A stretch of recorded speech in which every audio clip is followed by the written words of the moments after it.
bakal dibawa oleh Tobi sama Ade. Nah, jadi Tobi itu mahasiswa angkatan 2020, untuk Ade itu angkatan 2020 juga. Dan kalau aku sendiri di sini aku angkatan 2019, tapi sekarang aku lagi magang di tiket.com jadi backend engineer. Jadinya mungkin aku jarang kelihatan di kampus ya.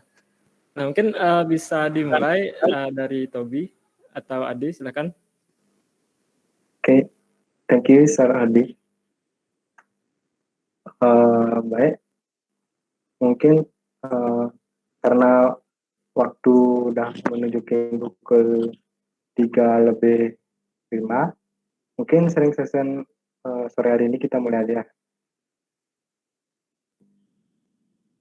Jadi selamat sore semuanya, apa kabar kalian nih?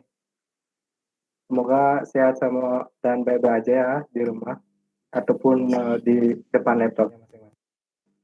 Oh ya, di sini mungkin kita manggilnya aku sama kalian aja biar kesannya agak akrab dan ya nggak ada malu di antara kita.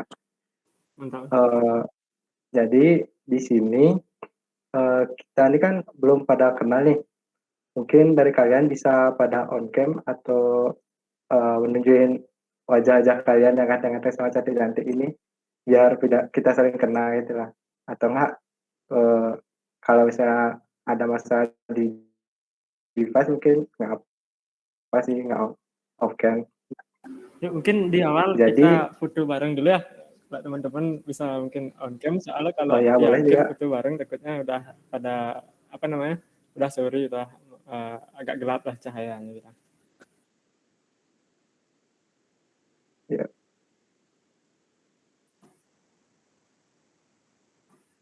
Oh ya, makasih juga ya untuk Nadia udah nyiapin Teman-teman. roomnya. Untuk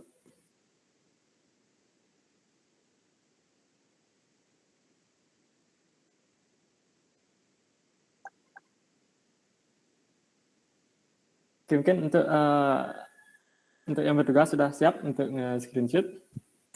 Oke, aku aja yang hitung. Oke, siap.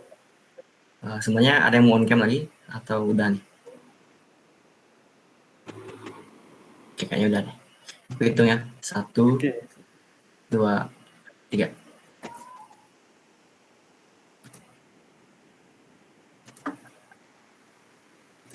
Oke, mungkin lagi sekaligus. Oke. 1, 2, 3.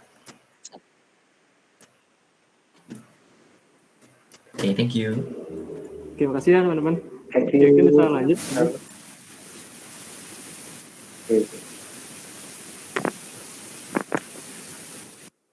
Bentar ya, aku mau share screen dulu.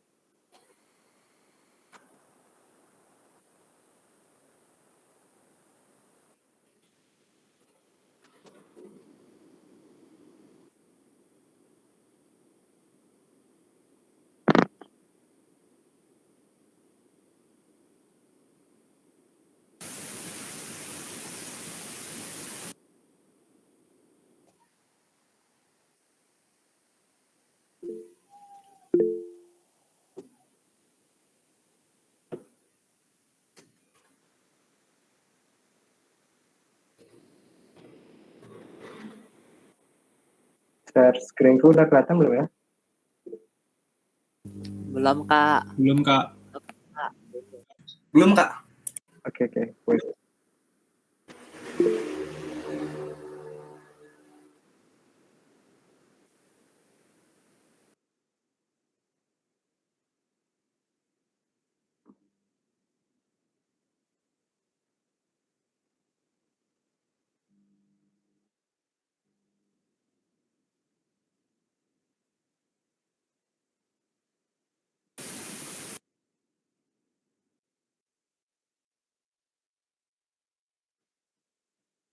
Mungkin untuk Ade bantuin share screen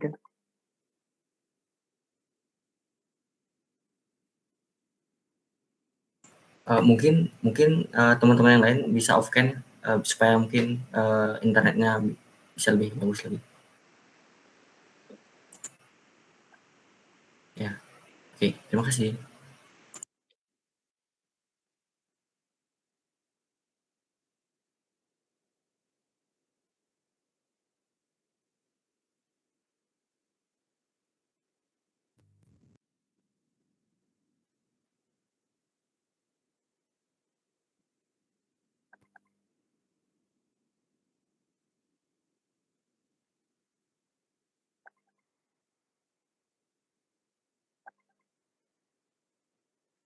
share screen-ku kelihatan belum ya?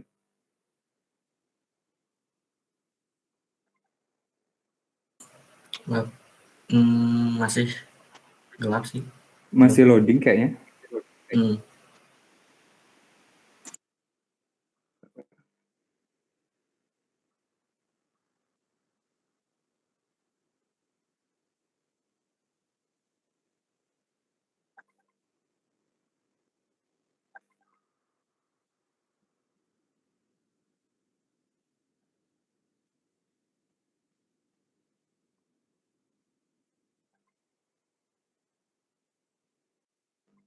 Oke, udah kelihatan tapi di aku udah kelihatan. Oke.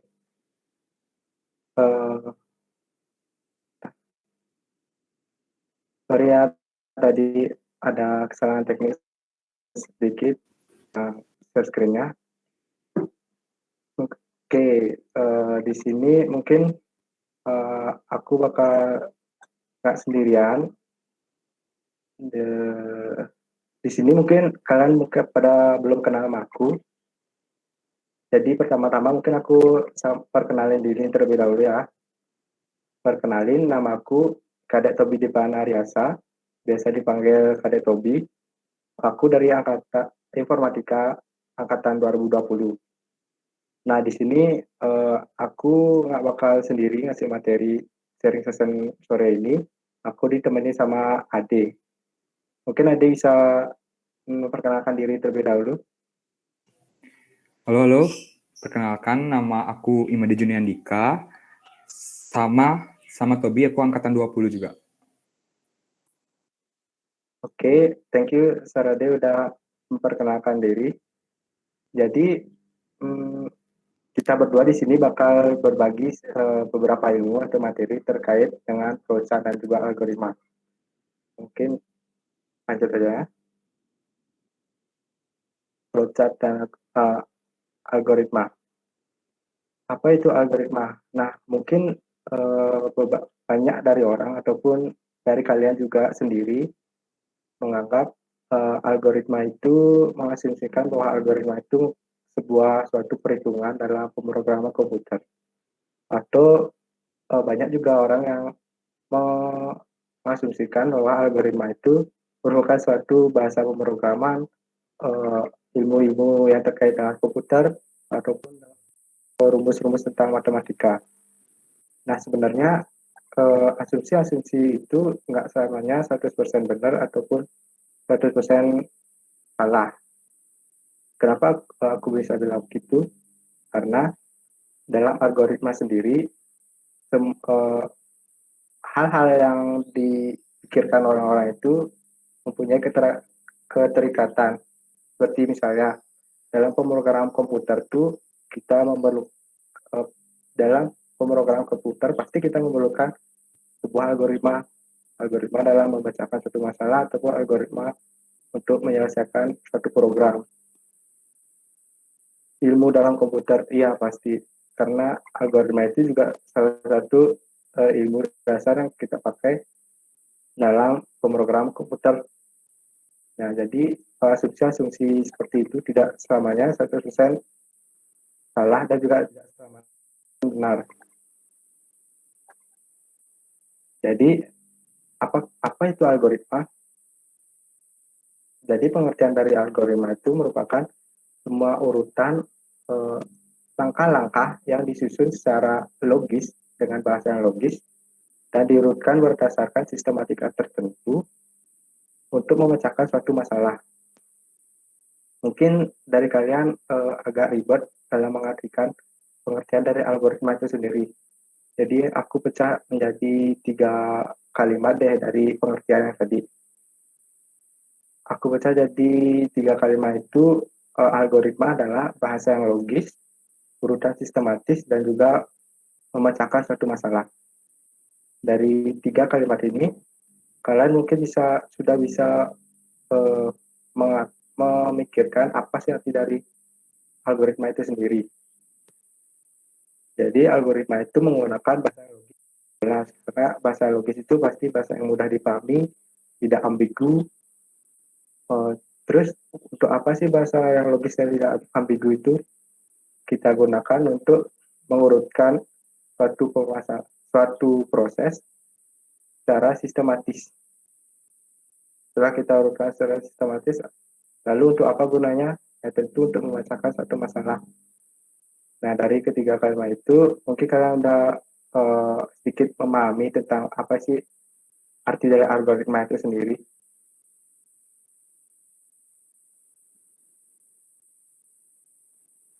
Lanjut ke mengapa algoritma. Mengapa algoritma? Untuk setelah kalian mengetahui pengertian dari algoritma itu sendiri, mengapa sih kalian mempelajari atau menggunakan algoritma itu? Dari pengertian yang tadi jelasin tadi, mungkin kalian udah sempat berpikir bahwa algoritma itu untuk memecahkan suatu masalah. Untuk memecahkan suatu masalah yang biasa kita hadapi. Nah, itu merupakan suatu asumsi yang benar. Untuk memecahkan masalah bukan hanya terpaku pada dunia informatika ataupun dunia komputer, bisa juga dalam contoh kehidupan sehari-hari. Dalam contoh kehidupan sehari-hari itu misalnya kalian tuh kan orang-orang pada banyak yang ngekos ataupun orang yang tinggal di rumah lah bilang, nggak usah ngekos. Pasti kalian pernah ketika kalian kelaparan atau ketika kalian pengen makan, itu merupakan satu masalah juga. Nah, setelah kalian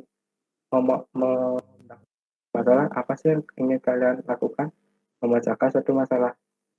Gimana sih cara kalian supaya tidak lapar? Ya kalian membuat makanan, tentu kan. Nah, cara-cara membuat makanan itu juga termasuk dalam suatu algoritma pemecahan suatu masalah. Selain itu, contoh lainnya juga dalam membuat pesan atau mengirim pesan. Mengirim pesan itu kan kalian mempunyai tujuan untuk mengirim satu pesan singkat kepada seseorang. SMS lah bilang. SMS kepada seseorang. Nah, itu merupakan satu masalahnya. Terus, gimana cara menyelesaikan suatu masalahnya itu? Ya, kita melakukan proses-proses untuk mengirim pesan. Seperti ya kalian buka handphone, habis itu cari kontak telepon mereka, habis itu kalian nulis pesan kepada mereka, habis itu ngirim kepada mereka. Jadi seperti itu merupakan salah satu contoh algoritma yang diterapkan di kehidupan sehari-hari. Nggak hanya terpaku pada komputer, tapi bisa juga dipraktikkan secara langsung. Algoritma itu mungkin tidak secara sengaja maupun tidak disengaja, berarti kalian pernah melakukannya secara sendiri di rumah. Nah, algoritma ini juga tentunya membuat pekerjaan kalian menjadi lebih praktis dan lebih efisien. Selain karena kalian ingin melakukannya dengan cara yang singkat dan juga cara yang cepat, pastinya kalian menyusunnya secara sistematis dari langkah pertama, lanjut ke langkah kedua, dan seterusnya. Jadi, itulah mengapa algoritma itu kita gunakan dan juga kita praktekkan dalam kehidupan sehari-hari, maupun di bidang komputer ini, pilih ini. Di program studi informatika pastinya, itu sangat penting. Nah, setelah tadi aku jelasin tentang apa itu algoritma dan juga mengapa memerlukan algoritma, sebenarnya ada beberapa cara penulisan dalam algoritma itu sendiri. Sebenarnya dibagi menjadi 3. Yang pertama tuh kita bisa melakukan deskripsi. Deskripsi itu dengan kata-kata bahasa kita sendiri, entah itu bahasa Indonesia, bahasa Inggris, dengan bahasa yang logis pastinya dan mudah kita pahami. Yang kedua itu ada dengan cara flowchart. Flowchart itu sendiri merupakan bentuk-bentuk atau simbol-simbol dari rangkaian proses yang akan kita lakukan untuk menyelesaikan masalah. Nanti bakal kita bahas lebih lanjut di next-nya. Yang ketiga itu ada pseudocode. Nah, mungkin sedikit mengenai pseudocode. pseudocode ini jika kalian sebelumnya pernah melakukan program kecil membuat Hello World itu di salah satu bahasa pemrograman, kode yang kalian gunakan itu mirip seperti pseudocode. Kebalik, pseudocode mirip seperti kode yang kalian buat dalam satu bahasa pemrograman. Tapi kalau bahasa pemrograman yang kita buat itu merupakan bahasa komputer atau bahasa yang dimengerti oleh komputer, sedangkan pseudocode itu sudah sedikit direvisi agar kita sendiri bisa memahaminya. Misalnya kita pakai istilah dalam bahasa Inggris seperti itu. Nah, sini kita bakal lebih menjurus ke apa itu flowchart. Oke, apa sih itu flowchart? Sebenarnya flowchart itu merupakan suatu visualisasi dari sebuah algoritma. Flowchart ini juga bisa disebut sebagai diagram alir. Misalnya penggambaran visualisasi dari sebuah algoritma itu kalian misalkan membuat suatu algoritma menyelesaikan suatu masalah. Contohnya kayak tadi yang sudah aku contohin tadi, mengirim pesan SMS itu. Nah, gimana sih kita merubah algoritma yang telah kita buat ke dalam bentuk flowchart ini? Nah, dalam flowchart ini terdapat beberapa simbol-simbol dan juga atau gambar-gambar yang nanti memiliki arti tersendiri yang tentunya akan memudahkan kalian dalam membuat algoritma kalian itu. Seperti kalau misalnya ambil contoh dan membuat program SMS yang tadi. Membuat program SMS, kalian membuka dulu programnya, habis itu membuka program itu kalian bisa bilang HP kalian sendiri. Kalian buka dulu HP kalian, habis itu setelah kalian buka HP kalian, apa yang terus kita lakukan?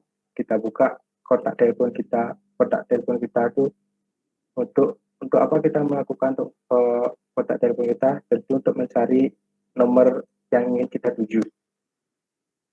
Nah, dalam mencari nomor yang kita tuju ini mungkin dari kalian ada yang udah mengenal istilah condition atau jika maka gitu ya. Misalnya kan kita udah punya nomor seseorang yang dalam pikiran kita. Misalnya aku mau ngirim pesan ke dia.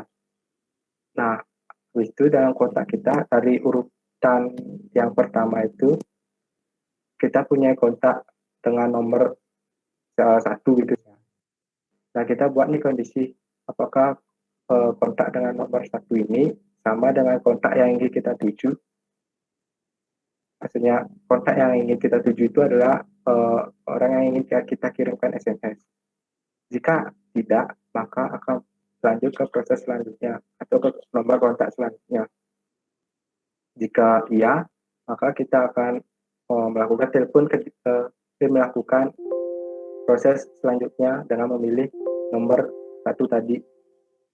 Jika tidak, kita lanjutkan untuk mencari ke nomor 2, condition, lagi nomor 3 di condition, dan seterusnya. Jika sudah mendapatkan nomor dia, maka kita pilih nomornya itu, lalu kita lakukan proses meneruskan pesan. Setelah kita meneruskan pesan, kita kirim, lalu kita akhiri program atau close ke program itu. Jadi mungkin analogi seperti itu, jika kita tuliskan dalam bentuk kata-kata atau deskripsi, mungkin akan agak belibetan dan juga sangat panjang proses penulisannya. Maka dari itu flowchart ini penting kita gunakan dalam menyelesaikan sebuah algoritma. Dalam menyelesaikan sebuah algoritma itu pasti akan menemui beberapa kondisi tertentu untuk ketika kita membuat sebuah algoritma, tentunya kita perlu ada revisi-revisi terus. Mungkin kalau kalian membuat sebuah program komputer atau program bahasa pemrograman tertentu dah, kalian pasti akan menemukan sedikit error atau sedikit bug di dalamnya. Nah, dengan membuat flowchart ini, kalian bisa istilahnya kalau di zaman-zaman sekolah dulu buat orak-oreknya dulu lah dengan flowchart ini sebelum kalian menuliskannya langsung ke dalam codingan yang kalian inginkan. Jadinya flowchart ini seperti orak-orek yang akan kalian gunakan nanti ketika kalian mengcoding sebuah program dan nantinya program tersebut tidak akan minim terjadi error. Mungkin itu beberapa penjelasan mengenai algoritma dan juga flowchart. Untuk selanjutnya, simbol-simbol dari flowchart ini akan dijelaskan teman-temanku, Serade. Mungkin Serade bisa lanjutkan presentasi. Halo, tes. Apakah suaraku udah masuk kan ya? Siap, udah masuk. Aman. Sudah, Kak. Oke, selamat sore teman-teman. Jadi, untuk materi selanjutnya, untuk topik selanjutnya ini, kita bakalan membahas mengenai simbol-simbol yang terdapat pada flowchart itu sendiri. Jadi, kenapa sih kita perlu mengetahui simbol-simbol apa yang terdapat dalam flowchart? Karena di dalam simbol-simbol flowchart itu terdapat proses dari algoritma yang kalian buat. Jadi ketika kalian ingin membuat suatu algoritma itu kalian tuangkan ke dalam flowchart, kalian tuh harus tahu, benar-benar tahu detail-detail dari kegunaan masing-masing simbol itu. Karena dengan simbol-simbol ini, kalian akan menemukan suatu proses yang menghasilkan sesuatu yang kalian benar-benar inginkan, seperti itu loh. Jadi tidak boleh sembarangan menggunakan simbol-simbolnya. Misalnya nih, katakanlah aku punya proses, namanya itu proses A. Jadi ketika aku melakukan proses A, maka di dalam flowchart aku tuh harus menggunakan simbol 1, itu misalnya. Anggap dia nama simbolnya itu simbol 1. Jadi ketika aku melakukan proses A, maka aku tuh harus menggunakan simbol 1. Kemudian apabila aku melakukan proses B, maka aku tuh harus menggunakan simbol yang kedua. Jadi kita tuh tidak boleh melakukan penukaran. Misalnya simbol B itu aku menggunakan, misalnya proses B aku menggunakan simbol 1, proses A aku menggunakan simbol 2. Itu tidak boleh karena masing-masing simbol itu sudah punya kegunaannya sendiri serta definisinya sendiri. Kemudian untuk selanjutnya mungkin akan aku tampilkan beberapa simbol-simbol yang terdapat dalam flowchart. Nah, di sini sumber yang aku dapatin itu berasal dari decoding. Dari gambar ini kita bisa lihat bahwa terdapat beberapa simbol flowchart. Ada 1, 2, 3, 4, 5, 6, kali 2, 12. Ada 12 simbol flowchart. Jadi di antara 12 simbol flowchart ini, beberapa aja nih yang bakal aku bahas, soalnya di antara 12 simbol ini, aku tuh cuma taunya beberapa aja kegunaannya dalam flowchart. Yang sering aku pakai itu loh. Dulu waktu aku jadi mahasiswa, waktu aku semester 1 yang dulu, aku juga sempat kebingungan nih, gimana sih kegunaan simbol-simbol dalam flowchart tuh, kenapa harus pakai simbol yang ini, kenapa harus pakai simbol yang itu, kenapa nggak yang ini aja duluan, kenapa nggak yang itu aja duluan. Aku sempat ngalamin beberapa hal yang kayak gitu loh, sampai aku pernah kebingungan, aku nanyanya ke siapa gitu. Kemudian akhirnya aku nyari-nyari Google, belajar dari Google, YouTube, akhirnya bisa menemukan tahap-tahapan cara menyusun flowchart yang baik dan benar. Mungkin di sini yang pertama bisa kalian lihat itu ada gambar yang paling atasnya, ada gambar tanda panah. Kayak tanda panah itu loh, namanya flow. Yang dimana simbol flow ini itu digunakan untuk menggabungkan antara simbol yang satu dengan simbol yang lain. Jadi gambar tanda panah ini itu bisa diibaratkan sebagai connecting line. Jadi antara proses yang terdapat dalam algoritma kalian itu bisa kalian hubungkan dengan menggunakan connecting line ini. Kemudian di bawahnya itu kalian bisa lihat ada gambar lingkaran yang dimana gambar ini tuh diberi nama sebagai konektor atau penghubung. Jadi misalnya gini nih, kalian punya suatu algoritma. Algoritma kalian tuh panjang banget. Jadi ketika kalian ingin menuangkannya ke dalam flowchart, satu kertas atau satu halaman page itu tidak cukup untuk menampung algoritma kalian, flowchartnya seperti itu. Jadi kalian tuh mesti membuat halaman baru untuk menambung algoritma-algoritma yang tidak tertampung pada halaman pertama. Nah, supaya si pembuat flowchart tidak kebingungan atau yang orang yang melihat flowchart kita itu tidak kebingungan, maka kita itu bisa menggunakan simbol konektor ini yang bentuknya lingkaran ini. Yang dimana simbol bentuk lingkaran itu artinya kita itu menghubungkan flowchart yang satu dengan flowchart yang lainnya, tetapi dalam satu algoritma.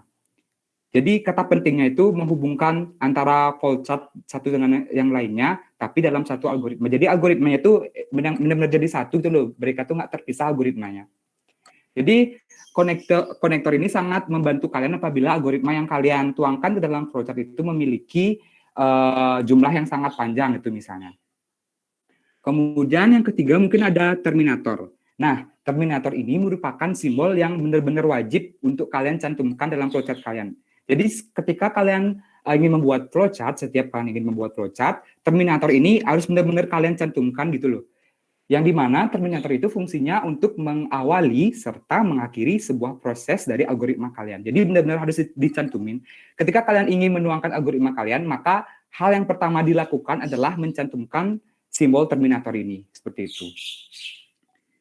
Kemudian selanjutnya di bawahnya ada gambar seperti gambar persegi yang dinamakan sebagai proses. Nah, di mana gambar persegi ini nantinya akan menampung segala proses-proses yang terjadi di dalam algoritma kalian. Contohnya itu apa sih, Kak? Contohnya itu tuh kayak misalnya operasi jumlah, bagi, kurang, tambah, kali, dan lain sebagainya. Jadi semua operasi-operasi itu akan ditampung di dalam simbol yang berbentuk seperti persegi itu.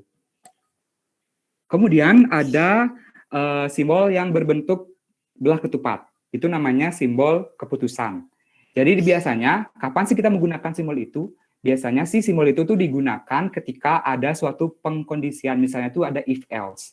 Jadi apabila salah satu syarat itu terpenuhi, maka proses akan menuju ke tahap yang selanjutnya. Apabila tidak, maka proses akan menuju ke tahap yang lagi satunya lagi, seperti itu. Jadi biasanya di simbol yang keputusan ini yang berbentuk belah ketupat itu terdiri dari dua pernyataan iya atau tidak, seperti itu.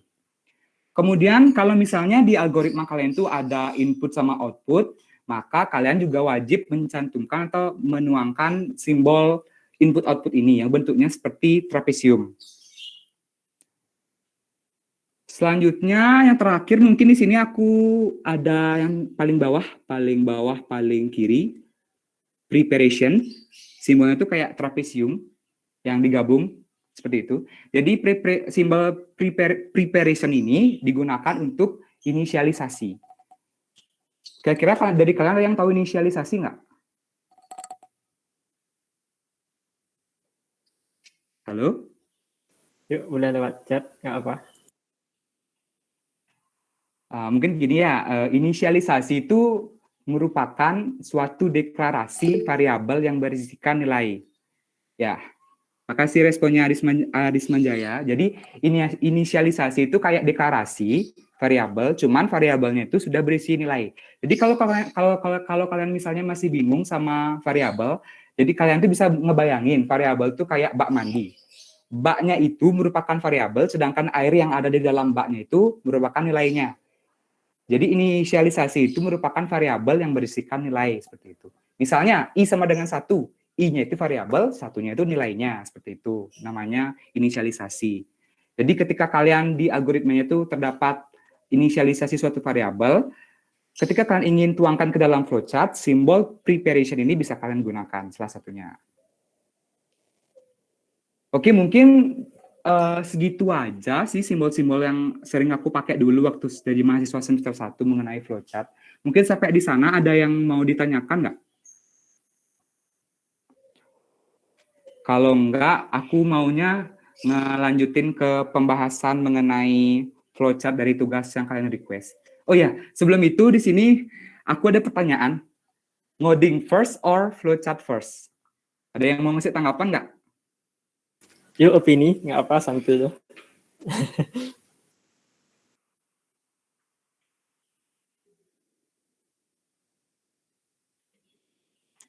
Oke, ada yang bilang flowchart, ada yang bilang ngoding, ada yang bilang flowchart lagi. Ya, mantul. Ais, flowchart first. Lebih ke arah ngoding sih untuk saat ini, mantap. Oke. Dari sekian banyak jawaban yang aku lihat di kolom chat sih kayaknya banyak yang bilang flowchart ya. Jadi mungkin kalau ini sih kalau dari pandanganku ini jawabannya tergantung orang ya.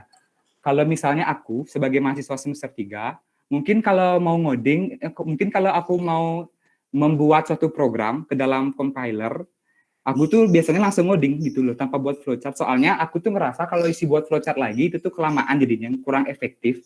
Tapi beda halnya dengan kalian. Kalau misalnya dari kalian tuh ada yang newbie atau orang-orang yang benar-benar baru dalam programmer, dalam dunia programming ini, kalian itu saranku sih wajib untuk membuat flowchart terlebih dahulu. Soalnya di semester 1 pun algoritma yang kita pakai pun nggak terlalu panjang-panjang kan. Jadi kita tuh bisa buat flowchartnya sesimpel mungkin, nggak panjang jadinya flowchart yang kita buat. Jadi sebagai pemula, sebagai orang yang newbie di dalam dunia perkodingan, saranku kalian buat flowchart terlebih dahulu. Tapi kalau misalnya algoritmanya itu udah kepanjangan dan kalian tuh mungkin udah ngerasa sedikit langsung bisa sedikit pro gitu loh dalam artian, mungkin ngoding bisa langsung menjadi salah satu cara yang bisa kalian langsung lakukan tanpa membuat flowchart terlebih dahulu. Itu sih kalau dari aku. Jadi kembali lagi ke pendapat dari atau pandangan dari masing-masing orang seperti itu. Oke, langsung aja ke solving problem with algorithm. Jadi di sini aku bakalan bakalan mencoba membuat flowchart dari tugas yang kalian request ke kita. Mungkin aku langsung live streaming aja ya. Kalau dia aku ambil alih layarnya, Kak. Oke, oh ya, Tobi. Oke, udah bisa kok saya screen. Siap. Oh ya, sambil nunggu Ade share screen, kalau kakak-kakak SIC lainnya di sini flowchart dulu atau ngoding dulu? Mungkin ada yang boleh on mic kakak-kakak SIC sini. Ivan, gimana Ivan? Sialan. Oke, kalau aku sendiri sih jujur aku malas nih bikin flowchart ya, jujur aja. Aku sih malas bikin flowchart. Jadi santai. dulu kalau misalnya disuruh bikin flowchart, baru flowchartnya belakangan, tak bikin dari codingannya. Okay. Cuma kalau emang baru belajar coding sih, ya aku bilang ya, mending flowchart dulu. Kalau udah ada flowchart tuh gampang banget buat bikin codingan yang ntar. Oke, thank you opini dari Ivan. Mungkin kakak SIC lain udah mau kasih opini lagi sambil nunggu Ade. Mungkin aku ya. Oke, boleh yuk gas Dipung. Kurang lebih sama Kak Ivan, tapi itu karena gini sih. Karena kondisi waktu ini semester 1 kita kebetulan nggak disuguhin flowchart di awal. Kita langsung di coding, jadi masuknya coding first, tapi setelah Coding first, semester 2 ada tugas praktikum algoritma dan harus ada flowchartnya itu. Ya dari sana sih. Enakan buat sketch flowchart dulu baru kita mulai ngodingnya, karena kita udah tahu mau kemana aja, udah jelas alurnya kemana gitu loh. Itu sih harusnya. Oke, thank you dari Dipung. Mungkin kalau aku itu tergantung konteks ya. Kalau kita buat flowchart yang terlalu detail kayak sampai loop-nya itu aku nggak. Palingan kalau buat software ya, aku kan sering buat software juga bisa dibilang. Itu palingan buat UML diagram namanya. Mungkin ada teman-teman di sini yang udah tahu UML diagram. Itu mirip sih kayak flowchart tapi lebih ke high level. Itu banyak jenisnya. Mungkin nanti kalau ada waktu mungkin kita bisa sharing-sharing UML diagram juga kok.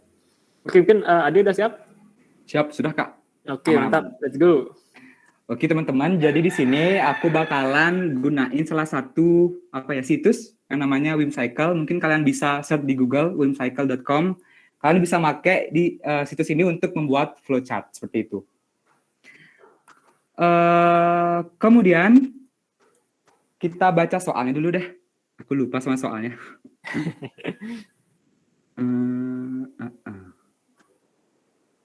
Kak Odi, iya ya, jadi dah. Jadi boleh sih. Soal yang pertama tuh mencetak deret bilangan dari 1 sampai 10. Mencetak, oke. Berarti soal yang pertama itu kita disuruh mencetak deret bilangan dari 1 sampai 10. Jadi di sini tuh kita samain persepsi dulu deh. Jadi mencetak deret bilangan 1 sampai 10 itu kan artinya angka 1, 2, 3, 4, 5, sampai 10 itu harus ditampilin pada layar komputernya kalian. Seperti itu kan. Kalau misalnya dibuatin analogi, kayak orang yang berlangkah sebanyak 10 kali gitu loh. Jadi sekarang nih kalian fokuskan dulu otak kalian bayangin kalau kalian itu bakalan melangkah sebanyak 10 kali. Jadi langkah yang pertama, kalau kalian sudah melangkah 1 kali, maka akan dicetak. Habis itu lanjut ke langkah yang kedua, dicetak, langkah yang ketiga dicetak, sampai kalian berlangkah sampai 10 kali, maka kalian akan berhenti berlangkah. Jadi apabila langkahnya kalian itu sudah sebanyak 10 kali, maka kalian akan stop, tidak perlu melakukan langkah lagi. Jadi inti dari soal nomor 3 ini kurang lebih seperti itu sih, untuk analoginya sendiri. Kita itu akan melakukan langkah sebanyak 10 kali seperti itu. Nah, jadi yang pertama-tama, ingat, tadi kan aku sempat bilang nih, kalau ingin buat flowchart tuh ada salah satu simbol yang benar-benar wajib kalian harus cantumin pertama kali. Ada yang masih ingat nggak simbol apa tuh?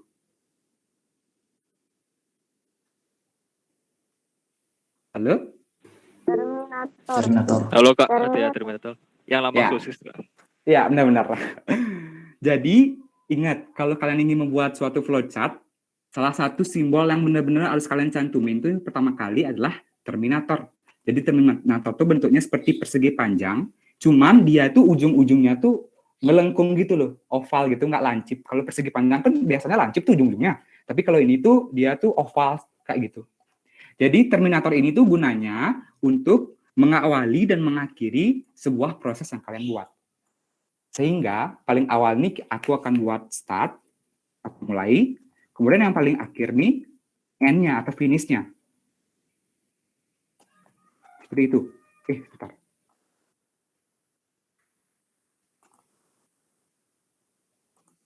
Sebentar, aku masih ada seperti ini. Ya, akhir. Nah, jadi dua simbol ini tuh wajib kalian tuliskan terlebih dahulu atau buat terlebih dahulu di dalam flowchartnya kalian. Soalnya ini nih emang awal dan akhir dari proses yang kalian buat. Kemudian di sini aku bakalan buat inisialisasi. Jadi ini ketika kita ingin melakukan inisialisasi, kita itu bisa menggunakan simbol yang ini. Nah, yang ini bentuknya tuh kurang lebih seperti ini. Agak gimana ya? Menyerupai trapesium mungkin ya. Jadi kita inisialisasikan variabelnya, kita cantumkan variabelnya. Tadi kan aku sempat bilang tuh kalau kita ini bakalan melangkah. Jadi kita punya variabel, anggap saja kita beri nama dengan langkah seperti itu. Jadi kita beri variabel langkah. Dan kita inisialisasikan variabel langkah itu dengan nilai sama dengan 1. Jadi langkah pertama itu artinya. Kemudian, jangan lupa kalian menggunakan yang namanya line connector. Yang dimana line connector ini tuh fungsinya nanti untuk menghubungkan setiap proses dari flowchart yang kalian buat, seperti itu. Kemudian di sini aku bakalan buat suatu pengkondisian. Jadi mungkin aku buat aja dulu ya. Nanti aku jelasin lebih terperinci lagi. Jadi apabila langkah lebih kurang dari atau sama dengan 10 seperti itu, maka aku juga akan cetak nilainya. Ingat, kalau misalnya kalian ingin melakukan pengkondisian atau ngecek kondisi, kalian tuh harus menggunakan simbol yang namanya keputusan ini. Bentuknya itu adalah belah ketupat. Kalau ingin melakukan inisialisasi, gunakan simbol yang ini. Bentuknya itu seperti trapesium. Kalau kalian ingin menampilkan input-output, kalian menggunakan simbol yang bentuknya seperti trapesium. Jadi di sini aku akan cetak nilai langkahnya. Langkah. Kemudian selanjutnya bakalan ada proses. Karena kan nantinya kita tuh bakalan melangkah sampai 10. Langkah pertama, langkah kedua, langkah ketiga, langkah keempat. Supaya langkahnya itu terus bertambah, maka kita tuh perlu melakukan suatu proses. Nah, untuk melakukan satu proses, kita itu bisa menggunakan simbol yang ini. Simbol bentuknya persegi panjang. Mungkin aku pindah dulu tempatnya, biar lebih enak dilihat. Ini kurang lebih. Maka kita proses langkahnya, langkah plus. Langkah plus-plus ini apa sih, Kak? Jadi langkah plus-plus itu artinya langkahnya itu ditambahin 1. Jadi awalnya nih kalau misalnya ada langkahnya sama dengan 1, kalau misalnya masuk dia ke kondisi yang ini, maka langkahnya itu ditambahin 1, sehingga nantinya nilai dari langkah itu adalah bernilai 2, seperti itu. Kemudian kita hubungkan dengan line connector lagi.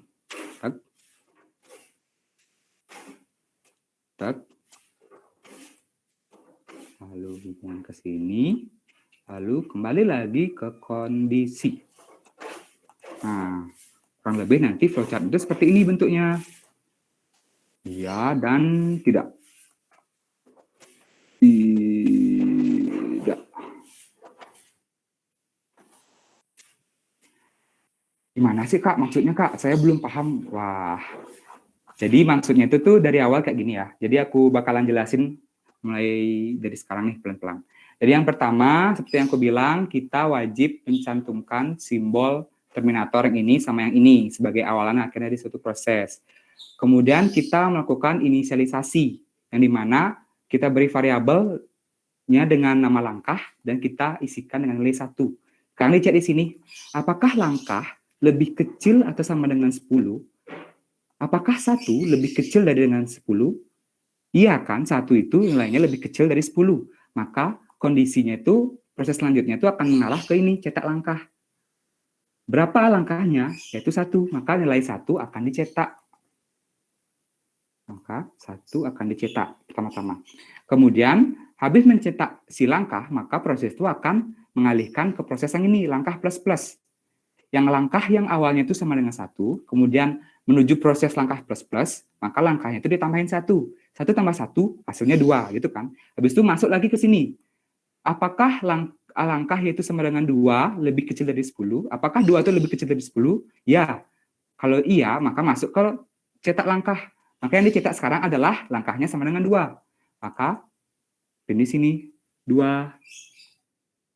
Begitu juga seterusnya. Masuk ke proses ini, diuji apakah memenuhi, kalau iya cetak, kalau enggak baru akhiri. Sampai di misalnya di perulangan ke-10. Misalnya anggap aja sekarang langkahku nih udah nilainya 10. Apakah 10 lebih kecil dari sama dengan 10?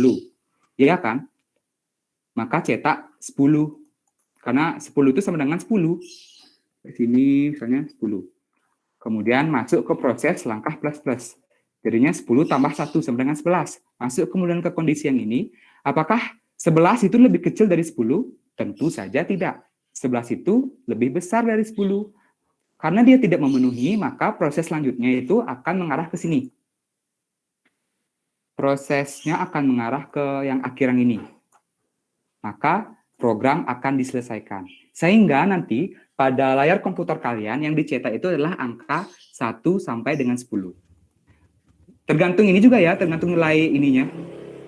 Tergantung nilai dari ininya. Kalau misalnya ini nilainya itu 11, maka yang akan dicetak sampai 11. Kalau nilainya 100, maka yang dicetak angka 1 sampai 100, seperti itu.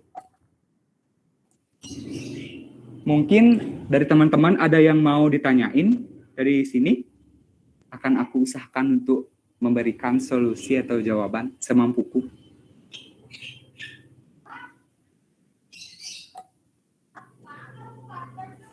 Mungkin tak buatin gini ya, Google Form anonimus ya untuk yang mau nanya. Kalau malu nanya di sini nggak apa-apa. Wait sebentar.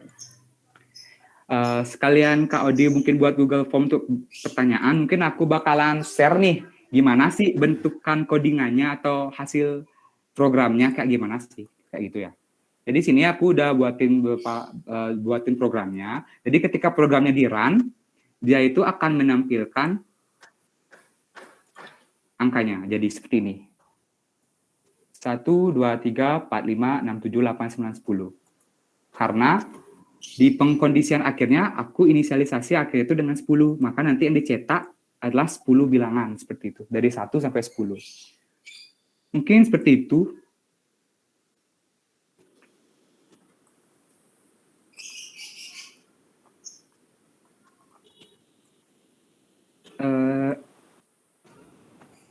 Selanjutnya kayaknya aku langsung ke nomor selanjutnya aja deh ya. Pembahasan soal Ya, untuk Google Form-nya udah tak kirim ya di chat. Jadi nanti kalau ada pertanyaan yang anonim boleh di sana kok. Nanti aku sampein ke Ade. Siap. Thank you, Sir Rodi. Oke, thank you, Sir.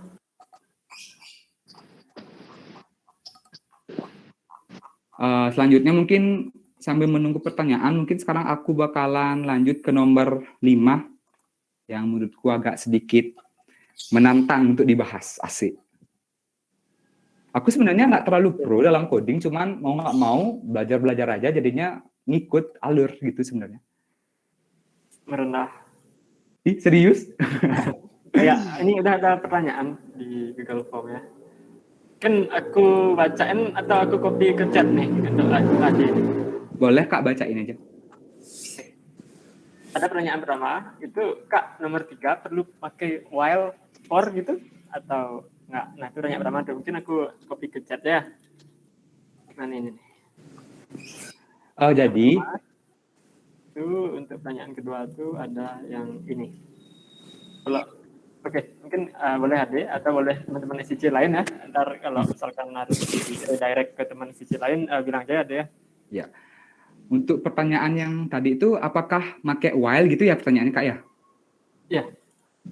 Perlu pakai while Ya, atau jadi for jawab. gitu mungkin ya. Ya. Jadi di sini intinya di flowchart nomor 3 ini kalian itu perlu melakukan satu perulangannya. Jadi untuk jenisnya baik itu while ataupun for itu bebas terserahnya kalian. Yang penting di dalam flowchartnya ini itu perlu melakukan suatu perulangan supaya apa ya, langkahnya itu nyampe itu loh 10 kali. Makanya dilakukan looping sampai ke nilai ke n atau nilai ke 100 itu misalnya. Boleh aku tambahin? Boleh Kak. Oke. Kan di sana pertanyaannya perlu pakai while, for kan pakai koma ya teman nanya. Tapi itu while dan for ya itu sebenarnya boleh milih while atau for atau ada cara lagi satu lagi nih. Nah cara lagi satu ini kita pakai rekursif namanya. Udah masuk ke function tuh, Nah apa itu rekursif? Mungkin nanti ya pas udah teman-teman nyampe di materi itu kalau kita bahas apa itu rekursif. Intinya kalau rekursif itu kita manggil kodenya, manggil sebuah blok kode lagi dan lagi dah dibilang. Jadinya kita bisa tanpa pakai for atau pakai while. Gitu sih untuk yang nomor 3. Kalau tambahan dari aku. Ada gimana? Ada lagi atau dari teman-teman SCC lainnya? Dari aku cukup Kak. Oke, mantap. Oke, pertanyaan kedua ada tuh deh. Kalau untuk for loop kayak gimana ya Kak gitu. Kalau untuk for loop gimana ya Kak? Sama aja sih. Ini aku pakai for kok juga. Di codingannya aku pakai for. Nih, aku pakai for. Habis itu kalau intinya kalau di flowchart tuh kalian paham sama algoritmanya, ntar kalian tinggal pilih simbol-simbolnya aja gitu sih. Kalau menurutku. Untuk bebas sih kalau misalnya mau melakukan perulangan entah pakai while atau for, intinya itu sama. Tapi yang kalian fokusin di flowchart ini yaitu simbol yang digunakan. Jadi setiap simbol itu kalian tidak boleh ketukar makainya, seperti itu sih. Kalau dari segi pandanganku. Mantap nih, banyak yang nanya nih, keren. Gimana deh, mau dijawab sekarang semua atau di akhir aja untuk yang tanya-tanya nih? Mungkin di akhir aja kali ya, soalnya kita juga melihat waktu gitu loh, biar semuanya kebahas, biar 2 soal. Boleh, silakan deh. Makasih ya untuk teman-teman udah mau banyak nanya, itu bagus kok, daripada tersesat jalan kan. Jadi kalau misalnya nanti masih ada sisa waktu, aku usahain untuk menjawab pertanyaan-pertanyaan dari teman-teman. Tapi kita sekarang fokusannya untuk membahas soal dari yang teman kasih itu loh, biar tahu semua gitu dulu konsep-konsepnya. Oke, aku lanjut aja deh langsung ke nomor 5 ya. Jadi nomor 5 tuh soalnya, sebentar aku lihat. Mencetak n buah bilangan Fibonacci.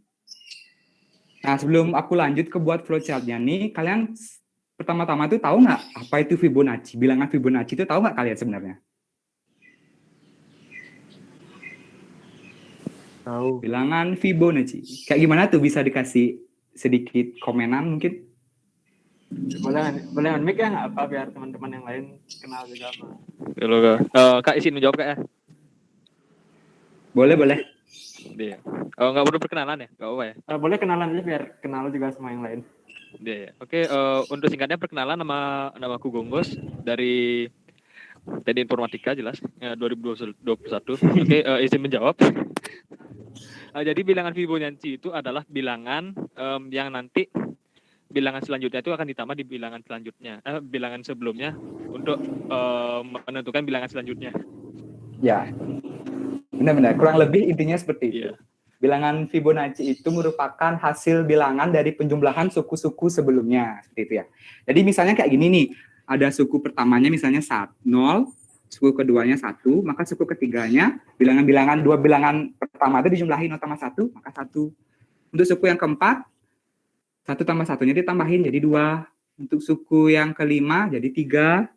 Untuk suku yang ke 2, 3, 4, 5, 6 jadi 5. Jadi begitu pun seterusnya. Intinya bilangan-bilangan yang di depannya itu dijumlahin. Seperti ini. 2 tambah 1, 3. 3 tambah 2, 5. Ntar 5 tambah 3 hasilnya 8. Begitupun juga seterusnya. Seperti itu kurang lebih untuk bilangan Fibonacci. Nah jadi kalian udah paham nih dulu bilangan Fibonacci itu kayak gimana.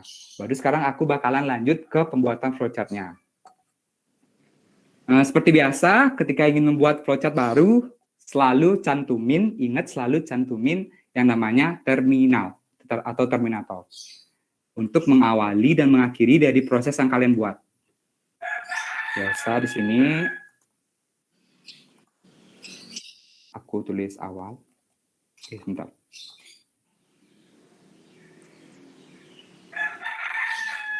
Awal, akhir. Kemudian, setelah aku menuliskan terminal, aku perlu melakukan inisialisasi beberapa variabel nih. Apa aja sih itu variabelnya? Nah, di antaranya itu ada variabel yang namanya, aku kasih nama I, variabel I. Kemudian aku ada variabel A, yang aku kasih nilai sama dengan 0. Kemudian aku ada variabel B, yang aku kasih nilai sama dengan 1. Kemudian ada variabel jumlah. Nah, seperti itu kan lebih. I-nya ini kayaknya perlu aku inisialisasi juga deh sama dengan 1 biar nggak terlalu ribet ntar. Nah, jadi ada 3 variabel yang telah terinisialisasi dan 1 variabel jumlah yang kita cuma deklarasikan saja tanpa adanya nilai. Seperti itu. Kemudian tahap selanjutnya di sini kan di soal dijelaskan. Disuruh menentukan n buah suku bilangan. Itu artinya bebas kan, tergantung keinginannya user. Boleh dia masukin 1, boleh 5, boleh 10, boleh 4. Seperti itu. Otomatis kita ini udah masuk ke proses yang namanya input. Ketika kita ingin melakukan inputan pada suatu proses, maka kita bisa menggunakan simbol yang bentuknya jajaran genjang. Seperti yang ini. Nah, ini. Di sini yang fungsinya itu kita dapat melakukan input. Berarti input n. Karena di soal disuruh memasukkan n buah bilangan. Seperti itu. Jangan lupa untuk menuliskan line connector. Ini. Nah. Kemudian, setelah tahap proses inputan selesai, aku bakalan melakukan suatu perulangan lagi. Yang dimana kita bisa menggunakan simbol yang bentuknya belah ketupat. Jadi aku buat selama I kurang dari sama dengan N.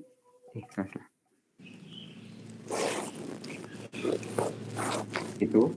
Kemudian aku buat pengkondisian lagi. Seperti ini, buat simbol untuk mencetak, kita gunakan simbol jajaran genjang. Mungkin aku gambarinnya dulu, nanti aku untuk lebih detail atau penjelasannya nanti di akhir ya sekalian. Kemudian apabila nilai I-nya itu kurang dari sama dengan N, maka nilai A akan dicetak. Seperti itu. Kemudian kita akan maju atau buatkan suatu proses. Yang dimana proses ini itu akan mengubah nilai dari A, nilai dari B, nilai dari I, dan lain sebagainya. Sehingga nantinya menghasilkan suatu deret yang namanya deret Fibonacci.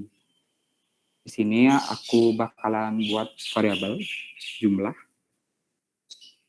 Fungsinya itu A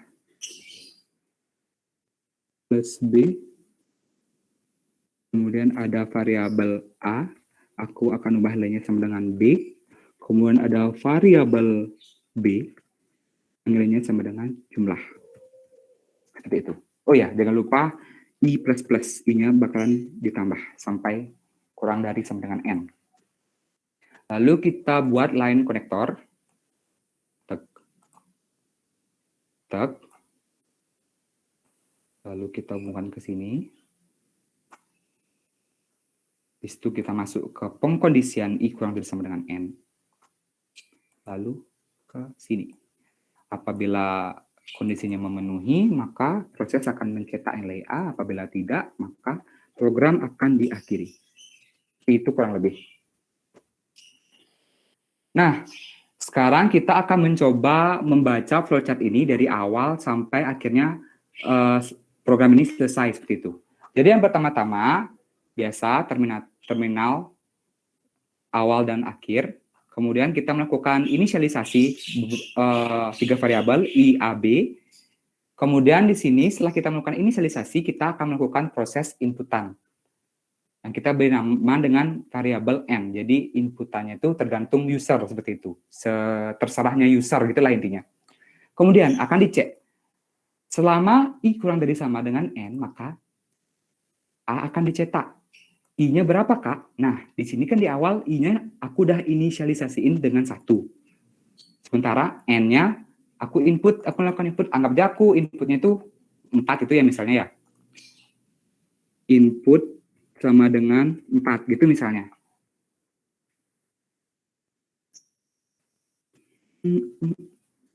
Jadi, sekarang di sini tuh akan dicek apakah 1 ini kurang dari sama dengan 4. Ternyata benar, 1 ini nilainya kurang dari sama dengan 4. Maka A akan dicetak. Berapa A-nya? A-nya itu kita lihat di sini lagi. Sama dengan 0. Maka yang dicetak pertama kali adalah 0. Seperti itu. Nah, kemudian proses selanjutnya akan beralih ke ini. Ke simbol yang persegi panjang. Seperti yang aku bilang, kalau simbol persegi panjang ini melambangkan semua proses, entah itu bagi, tambah, kurang, perubahan variabel, dan lain sebagainya. Seperti itu. Kemudian kemudian sampai di sini, di proses ini, variabel jumlah ini akan menampung hasil dari A tambah B. A-nya itu kan sama dengan 0, yang ini. Kemudian B-nya itu sama dengan 1, yang ini.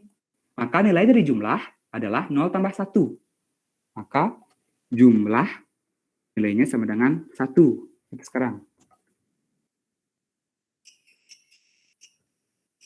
Kemudian di sini A sama dengan B, itu artinya kita akan mengganti nilai A dengan nilai B, seperti itu. Maka nilai A-nya itu sama dengan 1, karena di inisialisasi di atas ini kita masukkan nilai B-nya itu sama dengan 1. Karena ini A sama dengan B, maka nilai A-nya itu sama dengan 1, seperti itu. Kemudian untuk B akan berubah nilainya menjadi nilai dari jumlah. Sehingga B yang awalnya nilainya itu sama dengan 1 akan berubah menjadi nilai yang ada di jumlah, yaitu 1. Ini kan jumlahnya 1, maka nilai B ini akan berubah menjadi 1, seperti itu.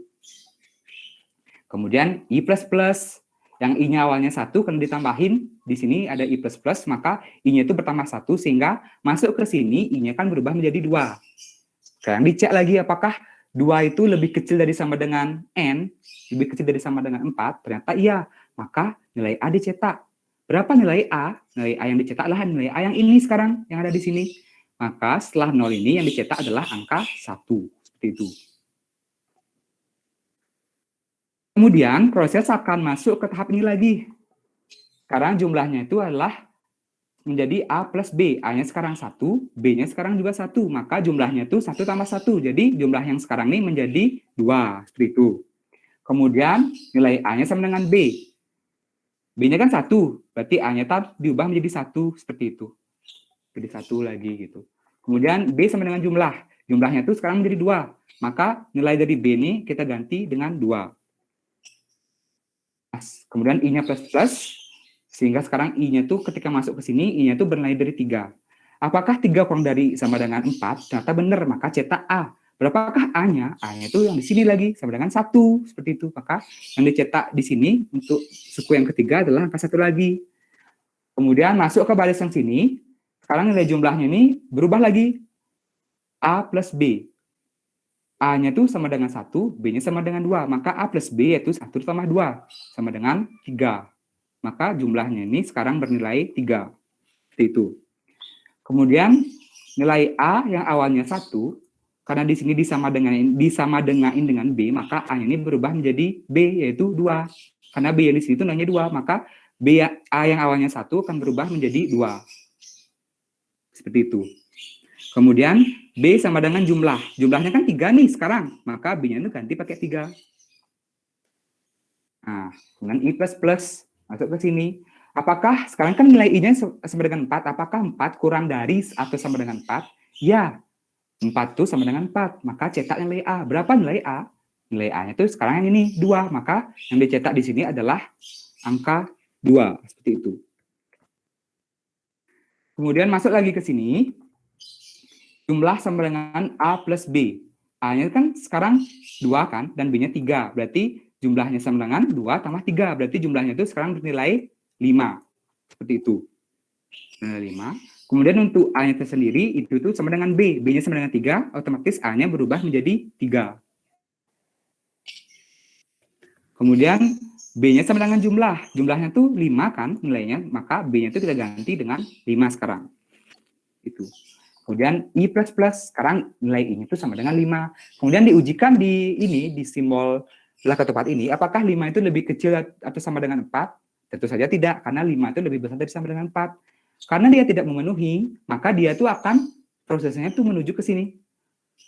Line konektor yang ini. Kemudian program akan diakhiri. Sehingga nanti tampilan atau output yang akan keluar dalam layar komputernya kalian itu adalah 0, 1, 1, 2. Sesuaikan sama inputannya. Kalau misalnya kalian input 4, maka yang akan ditampilkan adalah 4 deret suku pertama dari Fibonacci. Yang dimana suku ke 0 ini, yang dimana 0 ini sebagai suku pertamanya, untuk satu yang ini itu sebagai suku kedua, untuk satu yang di sebelahnya lagi sebagai suku ketiga, dan untuk 2 yang terakhir ini sebagai suku keempat. Jadi sudah sesuai dengan inputan yang kalian ingin tampilkan seperti itu. Mungkin sampai sini ada yang mau bertanya?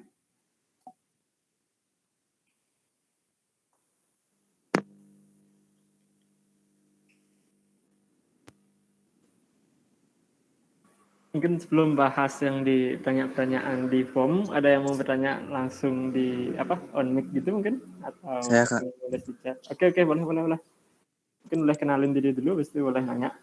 Perkenalkan, nama saya Widi di Informatika 2021. Izin bertanya, untuk diinisialisasinya itu boleh nggak untuk yang A sama B atau apa itu yang di atas? A, B sama I-nya itu bukan bilangan angka, nggak langsung bilangan angka gitu. Oke, I see. Mau ada yang jawab atau aku yang jawab? Boleh deh Kak Odi. Oke. Nggak bilangan angka itu maksudnya A gitu aja ya? Bener kan? Gitu ya? Iya. Oke. Itu boleh kayak gitu, boleh.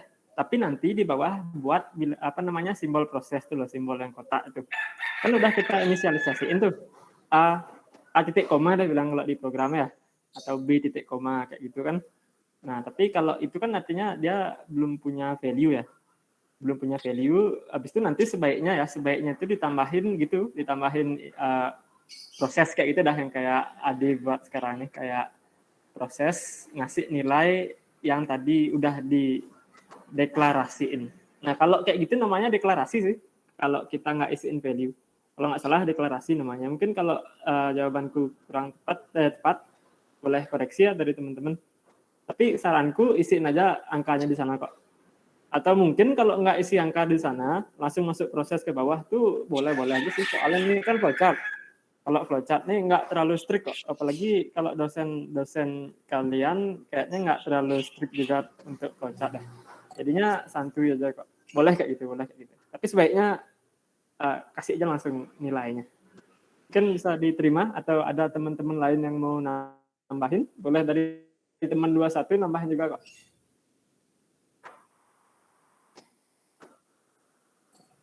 Oke, kayaknya belum ada yang menambahin dari Widi. Izin, maksud saya gini, Misal Oke. yang diinginin tuh kayak sistem ini kan udah diinput bahwasannya A-nya itu 0. A-nya itu 0 maksudnya Oke. kan ini Fibonacci itu kan bilangan deret. Bilangan yang Ya. awal tuh kan namanya kalau di rumus tuh A namanya. Ya, mungkin Kayak bebas sih nama variabelnya. kayak U1-nya tuh kan di sini 0.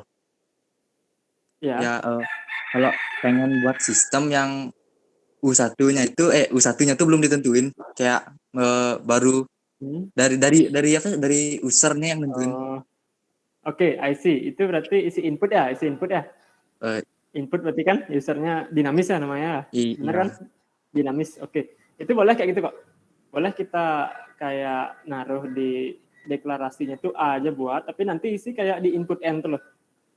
Soalnya biar dia isi nilai kan. Boleh lewat input N atau boleh nanti lewat proses, itu tergantung. Kalau dari user pakai yang jajar genjang tuh ya. Kalau dari user atau dari pihak eksternal, misalkan API call kayak gitu. Tapi kalau dari program yang langsung ngasih nilai, itu pakai yang proses. Mungkin tepat sasaran jawabanku? Atau ada masih bingung? Boleh nanya lagi kok. Untuk yang di bawahnya tuh sama aja kan? Iya. Nah, kalau yang A, itu nanti di input N itu bisa input A kok. Ini tergantung program yang mau dibuat sih. Oh iya. Terima kasih Kak. Yuk. Bebas nanya. Makasih banyak Widi udah mau nanya. Kan dari Mantap. teman lain ada yang mau nanya lewat on mic, boleh kok. Permisi Kak, izin bertanya Kak. Oke, boleh. Mungkin boleh kenalin diri, habis itu. Perkenalkan, nama saya Putra Kusdharma Kusuma. Ya, dari informatika kelas A. Saya ingin bertanya, kalau seumpama pendeklarasian syarat tuh bagaimana Kak? Kalau seumpamanya kan ada user, kita kan meminta user untuk memberikan input, di mana input pertama itu harus lebih kecil daripada input kedua. Nah, itu pendefinisian syaratnya itu di mana Kak? Di preparation apa dia pakai proses? Oke, very good question. Sukses semua ya, Gus udah menanya. Itu bisa kayak gini kok. Nah, nanti kan usernya input dulu. Misalkan contoh di sana input N, lihat nggak yang di contoh di AD itu? Ada input N kan? Iya Kak. Habis itu di bawahnya misalkan ada input A ya, misalkan ya, atau AD boleh gini deh kayak deh, atau bisa di share ya, deh. Oke, ya share aja. Oke. Kalau nggak, ya gini deh, share aja deh, share lainnya. Aku stop sharing ya. Oke. Share lain, habis itu aku yang share screen. Oke.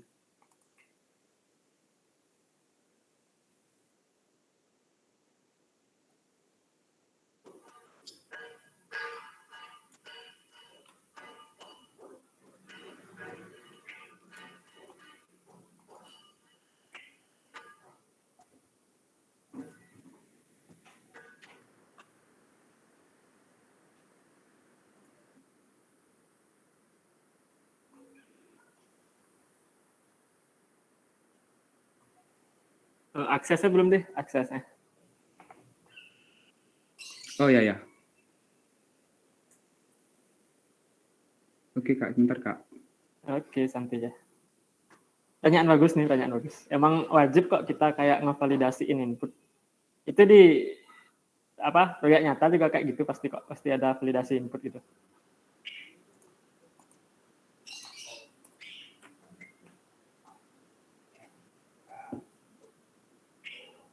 Oke, sudah dapat akses, Mbak Kucek lah. Oke, aku izin share screen ya. Baik Kak.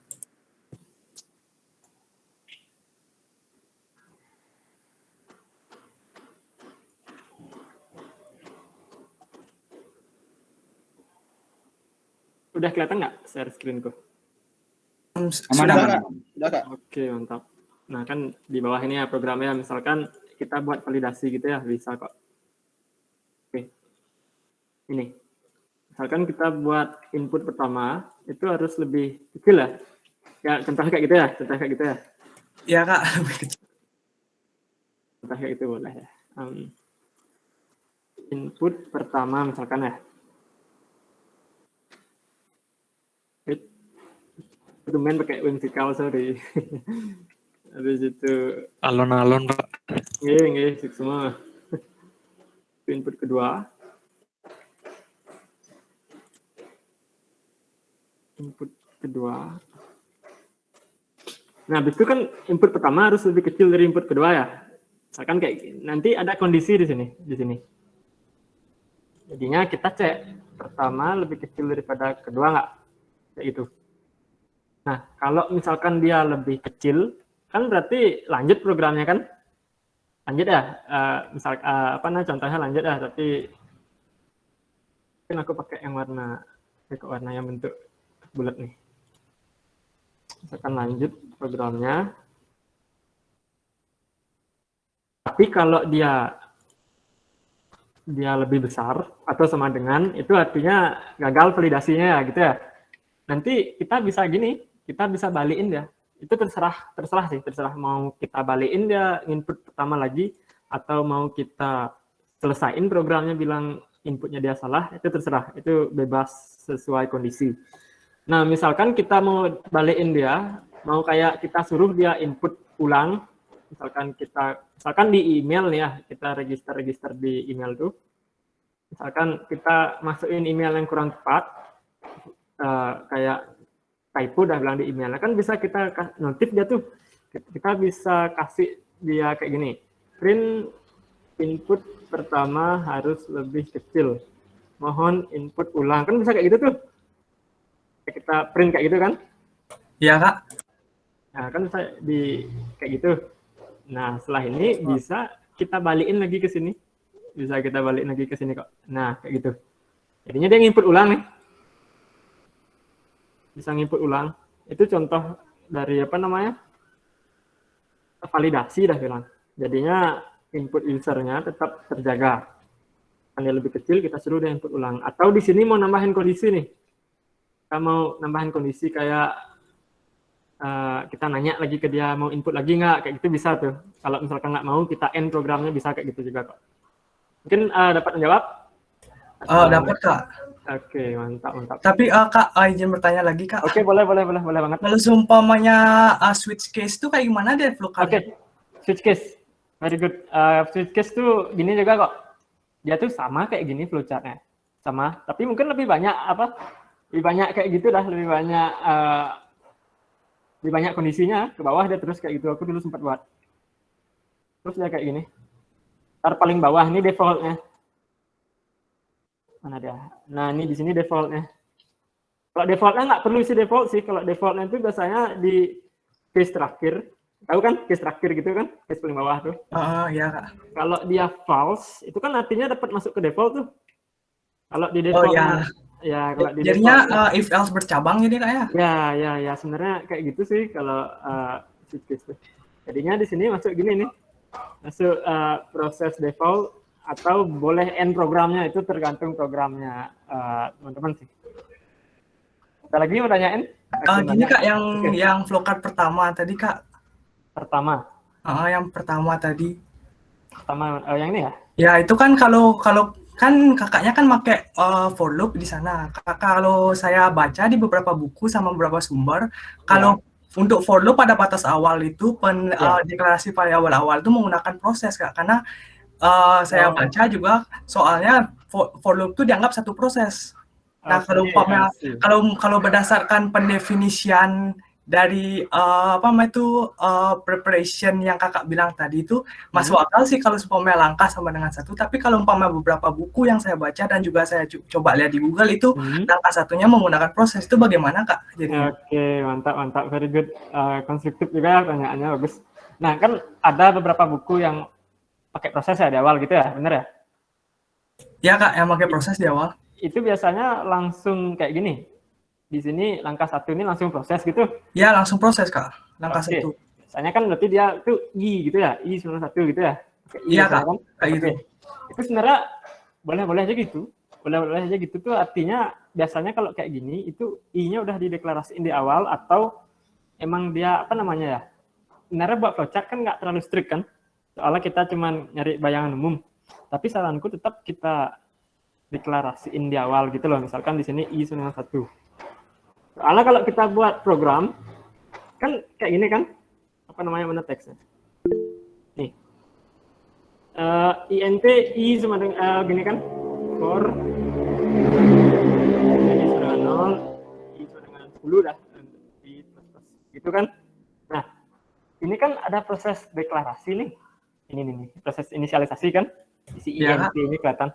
Nah sebenarnya nih kan proses inisialisasi nih, jadinya kalau dokumenku sih taruh di gini, sama dosenku waktu itu bilang kayak gitu sih.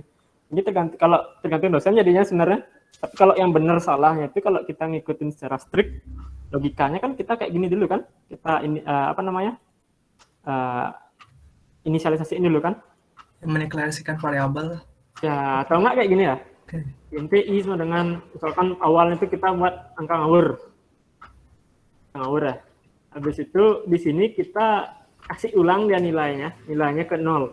Nah ini baru benar nih, kita bisa pakai yang ini. Yang proses tadi ya Kak? Ya ini 0 di angka sebelumnya. Nah deh. Angka sebelumnya ini angka ngawur itu dah bilang. Atau kita mau pakai I berulang kali gitu dah bilang. Misalkan kan banyak ada for loop nih. Oke, misalkan ya ini I sama dengan 0. Ini for pertama. Mungkin aku nggak buat bloknya ya. Aku buat for-nya aja ya. Ini I kedua, misalkan I kedua, for kedua sampai 100 kayak gitu. Ini kan kita pakai I berulang kali kan? Ya nggak? Ya, Nah, di for pertama I-nya sampai dia jadi 10 setelah loop-nya, ya kan? I jadi 10. Nah, jadi 10 kan? Habis itu kita kembalikan I ke 0 kan? Jadinya di sini kan jadi 0 ya lagi. Nah, itu pakai ini nih, pakai ini. Jadi kemungkinan ya itu kalau kita ikutin secara strict, secara apa strict saya? Ya secara strict lah bilang, kan jadinya ada inisialisasi di awal kan. Gitu sih kalau opini ku. Dari teman-teman kalau ada opini lain boleh kok kita belajar bersama di sini ya. Mungkin dari Gus gimana Gus? Ya itu dah Kak. Tapi yang di Google tuh saya lihat kan saya coba cari tadi for loop untuk flowchart tuh tanpa ada pendeklarasian. Kak, jadi bingung saya jadinya Kak gitu. Oke, wajar bingung kok. Emang sumber kan banyak variatif kan, banyak variasi lah sumbernya. Ya, banyak variasi. Boleh ikutin salah satu kok. Sebenarnya untuk loop ini fan-fan aja dosen kita kok. Soalnya di dunia nyata kita juga jujur ya, kita jarang buat flowchart di dunia nyata. Kita palingan buat UML diagram di dunia nyata untuk arsitektur software biasanya. Kalau flowchart agak jarang. Mungkin gimana dari Gus? Sudah Kak, makasih Kak ya, maaf. Oh iya, makin banyak pertanyaan makin bagus tuh. Mungkin dari teman-teman yang lain itu kira-kira untuk sepakat kalian tuh untuk buat for loop itu mau isi deklarasi itu langsung ke proses. Tapi kalau mau simple, mau cepet itu kayak enak langsung ke proses deh. Izin menambahkan Kak. Oke, mantap. Jadi kalau menurutku ya sesuai dengan apa yang dikasih dari keterangan yang dikasih dari dosen. Jadi setiap kan itu dijelasin juga yang preparation tuh pemberian nilai awal suatu variabel. Jadi kalau misalnya itu memang variabel awal untuk memberikan nilai pertama, gunain aja preparation, baru nanti setelah dari itu gunain yang lain, misalnya pakai proses atau apapun. Oke, berarti kalau saran dari Madya tuh gini ya, pakai kayak gini dulu baru langsung ke proses gitu ya?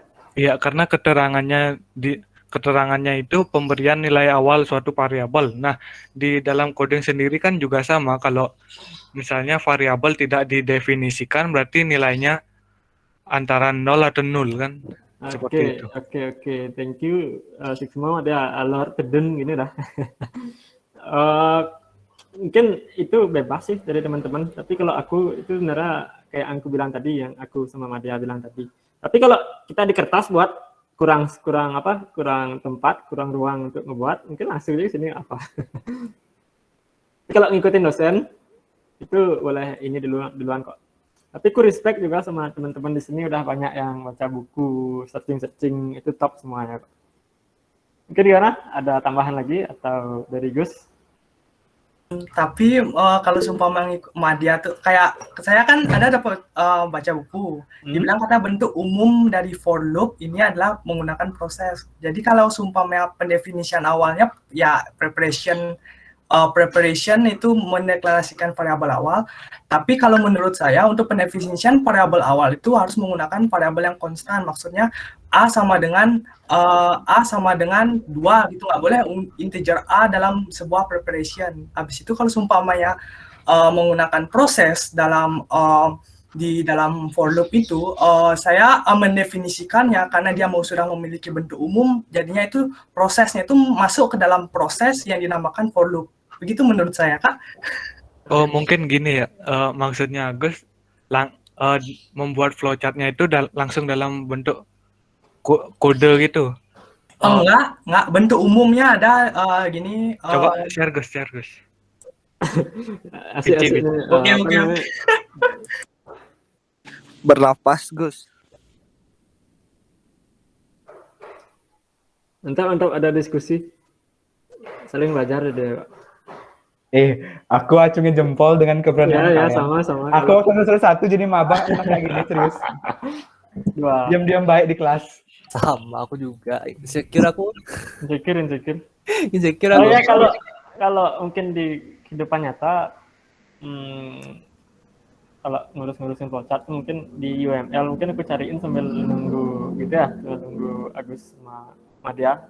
Mungkin aku cariin contoh gini ya, contoh flowchart.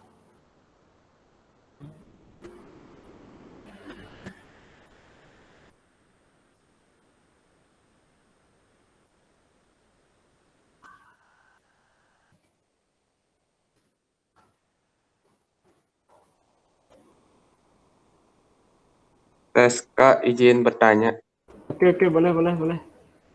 Sebelumnya, perkenalkan nama saya Wahyu Ananta dari Prodi Informatika Angkatan 21 dari kelas E. Izin bertanya, menurut Kakak, kalau masalah buku nih, buku pembelajaran algoritma dan pemrograman, itu bisa dibeli atau pinjam? Oke, bagus tanyanya. Kalau buku tuh emang nyari buku atau sebenarnya gini ya, mungkin sebelum jawab yang itu, aku cerita dikit. Kalau aku pribadi belajar tuh banyakan searching di online sih. Jadinya lewat blog, lewat YouTube kalau mau belajar hal baru. Kalau nyari buku itu diantara minjam atau beli ya tergantung tergantung budget sama tergantung yang dipinjam. Kalau nyari di kampus di perpustakaan kampus mungkin bukunya banyak yang udah ketinggalan lah. Jadinya kalau emang nyari buku beli atau minjam di teman yang emang punya update bukunya. Tapi kalau mau yang gratisan itu bisa searching di online kayak sejenis guide-nya atau di YouTube tuh banyak tuh di YouTube tutorial dari nol gitu. Tapi pakai bahasa Inggris searching ya? Ya. Pakai bahasa Inggris searching ya? Mungkin gimana? Bisa menjawab? Oh, ini udah zamannya digital, berarti banyak nyari di internet ya referensinya itu. Iya. Oke, makasih. Gitu sih. Mungkin mau nambahin dikit, Kak. Boleh, gas. Kalau mau searching buku-buku, kalau misalnya dosen kayak nyuruh nyari buku referensi tertentu, aku sempat sih waktu itu nemu website buat download buku-buku bahasa Inggris ada, bahasa Indonesia ada. Namanya tuh Z Library ya, bisa dicari. Tapi kalau misalnya di Chrome tuh kayak berbayar sih. Kalau mau yang gratis tuh bisa pakai Tor browser. Itu sih.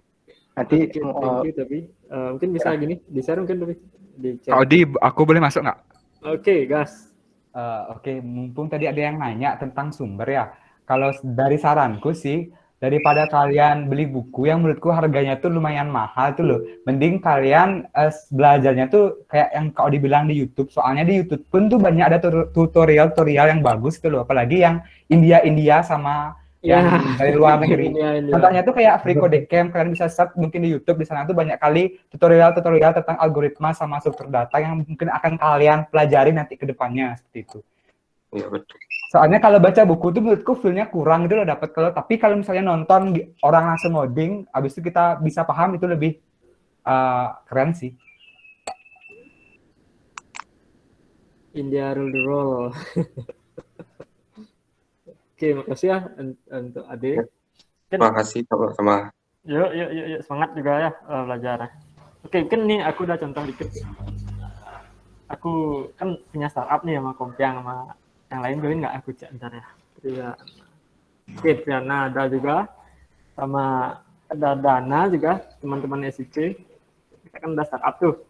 Nah, kalau di Inspik namanya, itu kita buat flowchart, itu kayak buat UML lah bilang, buat UML. Nah, UML ini bisa dibilang lebih ke high level.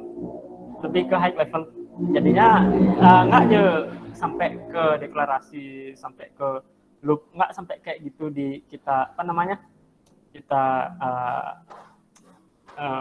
buat di UML-nya. Tapi di UML itu lebih ke garis besarnya. Nah, jadinya sebenarnya UML ini kan atau flowchart ini tujuannya kan untuk ngasih gambaran aja sebelum kita ngoding kan. Sebenarnya sebelum bukan sudah seharusnya gitu. Tapi kalau ada yang ngoding duluan baru buat flowchart itu boleh aja kok. Untuk dokumentasi jadinya flowchartnya. Jadinya nggak terlalu strict kok, Mau kayak gimana boleh-boleh aja. Asalkan secara umum masih tetap ngikutin aturannya. Aturan umumnya dah gitu. Kan ada lagi teman-teman yang mau pendapat, nanya dan lain-lain. Permisi Kak, saya ingin bertanya. Oke, gas, silahkan. Perkenalkan, nama saya Ideo Gede Partawijaya dari Teknik Informatika kelas A.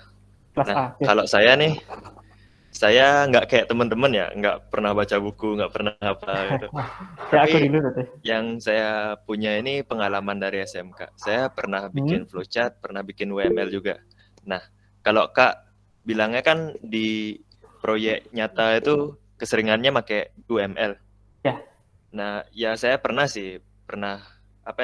overview juga, pernah ada jenis-jenisnya sesuai kebutuhan. Ini ya, pakainya benar ada UML banyak. apa kan kayak itu. Banyak jenisnya. Nah, itu kalau di proyek nyatanya itu Kak, ada tantangannya nggak Kak?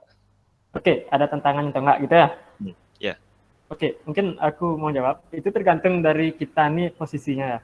Kalau kita di sini buat startup, kita kan dikasih budget nih, pasti ada budget ya.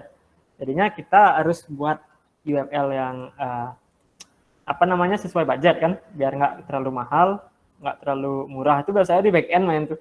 Ya, kita naruh berapa load balancer dan lain, mungkin itu agak advance. Tapi kalau kita di bawah perusahaan, aku kan back end engineer di Tiket nih, aku magang, aku ngelihat UML juga. Itu tantangannya kayaknya sama juga sih, lebih di cost efficiency lah bilang. Seberapa banyak dia butuh uang untuk membuat software arsitektur ini, dan seberapa efisien desain arsitekturnya. Sebenarnya menurutku kayak gitu sih, sama tergantung bisnis logik. Mungkin nanti bisa searching soal ini ya. Ada namanya domain driven design. Itu mungkin agak advance sih untuk software arsitektur, tapi ini bisa dibilang kalau belajar kayak gini kita lebih ada insight untuk arsitek sebuah software. Sebenarnya ini masuk ke gini kok, kalau buat kayak gini-ginian ini lebih ke software arsitektur jadinya jatuhnya. Nah, kita buat service-nya. Apa itu service mungkin nanti ya bakalan dijelasin seiring waktu. Pokoknya tantangannya kayak gitu dah, bisa dibilang paling besar tuh cost-nya. Kalau dari pengalamanku, kalian gimana? Ada gini? Share mungkin? Atau dapat menjawab?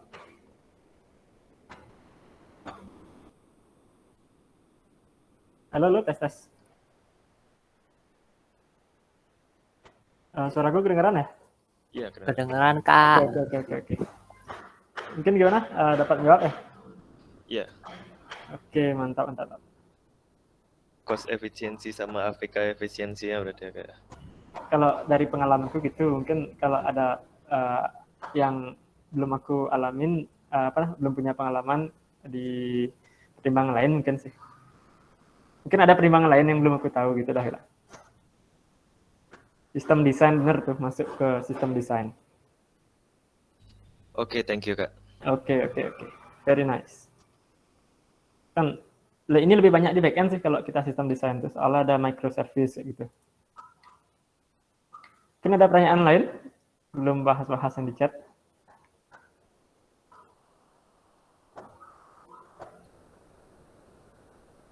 Oke, mungkin aku bahas-bahas yang di chat ya. Aku chat.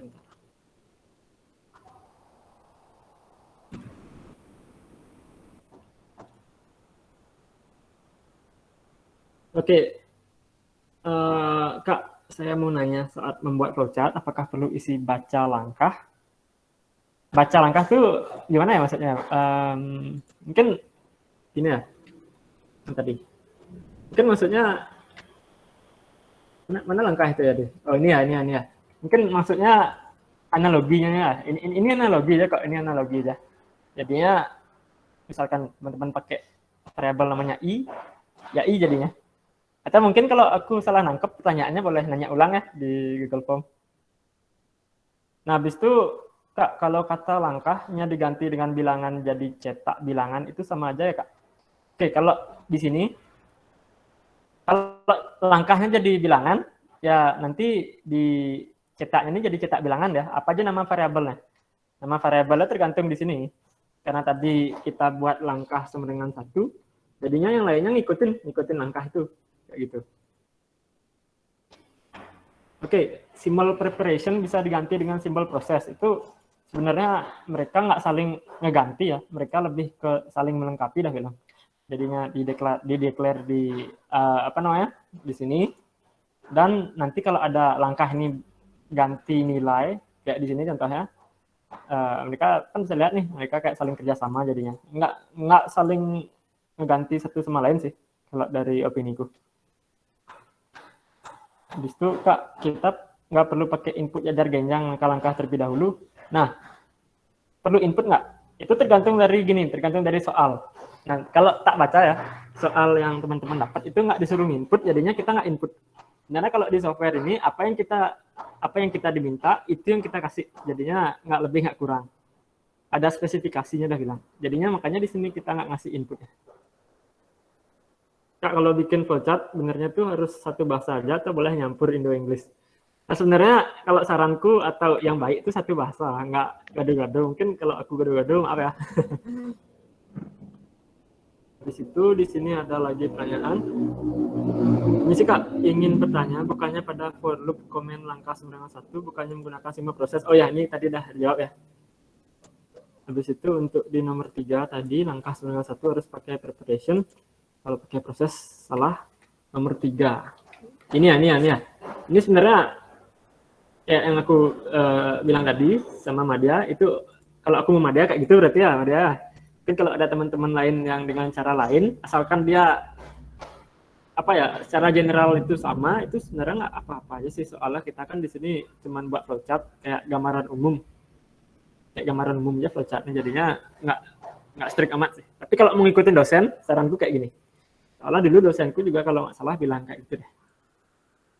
Habis itu I++ itu sama dengan I plus 1, ya benar kayak gitu. Jadi I++ atau langkah plus itu sebenarnya sama dengan kayak gini. Langkah sama dengan langkah plus 1, itu sama dengan kayak gitu. Nah, plus ini bisa dibilang dia disingkat aja. Oke, habis itu ada pertanyaan lagi. Kak, kalau pada bagian proses soal Fibonacci, di bagian looping itu boleh disatuin semua, Kak? Contohnya di sana jumlah A plus B, hanya ada itu pada bagian proses. Kemudian disambung panah ke proses yang lain. Gitu. Oke, I see. Nah, kayak gini. Hanya sambung panah ke proses. Oh, maksudnya ini kalau dipecah ke proses independen gitu ya. Misalkan di sini jumlah aja, habis itu ada panah ke A sama dengan B kayak gitu, itu boleh kok kayak gitu. Boleh kayak gitu. Tapi untuk mempersingkat ruang, jadinya Adi buat kayak gini tadi. Oke, mungkin itu pertanyaan sejauh ini. Kalau aku cek di Google namanya Google Form. Oke, ada pertanyaan maksud dari gini. Ini aku copy dulu ya. Nah, ini pertanyaan baru. Dari I91, A90, B91, dan jumlah itu apakah kasih? Oke, itu kalau nggak salah tadi di Ade, bisa diunduh nggak? Ade. Halo? Kalau diunduh bisa nggak ya? Kalau dari sana. Kurang tahu sih, Kak. Coba deh. Aku nggak pernah pakai. Coba deh. Ctrl Z deh. Masih kebuka tab kan? Kalau aku nggak bisa ngunduh soalnya tadi aku cuma ngedit yang di sini ya. Coba deh.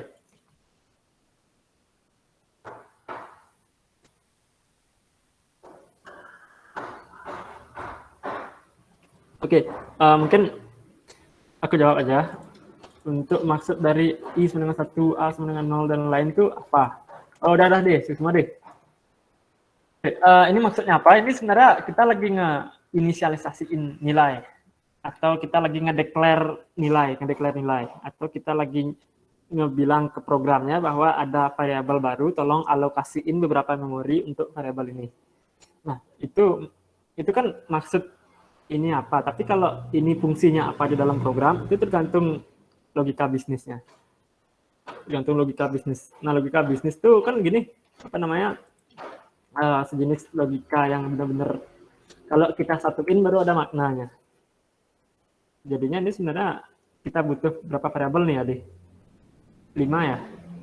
Punyanya Ade. Oke, kita kan di sini butuh 5 variabel. Itu untuk nyelesain logika ini. Itu sebenarnya kayak kalau kita satuin baru bisa dijelasin itu apa.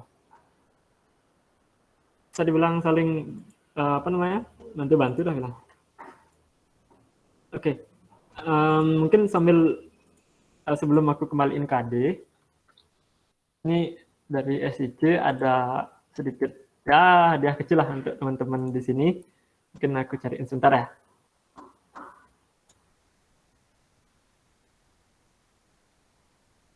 Ini bisa dilihat di kolom kolom komentar di Google Meet. Nah, itu ada GitHub dari program implementasi dari flowchart nih. Nah, itu pakai bahasa C. Mungkin ada yang C++ itu, tapi yang C++ itu kita tetap pakai modul-modul bahasa C kok, jadinya sama aja.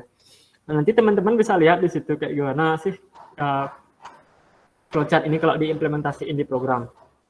Mungkin kalau aku buka di sini di layar ini dia bisa lihat nomor 3 sama nomor 5.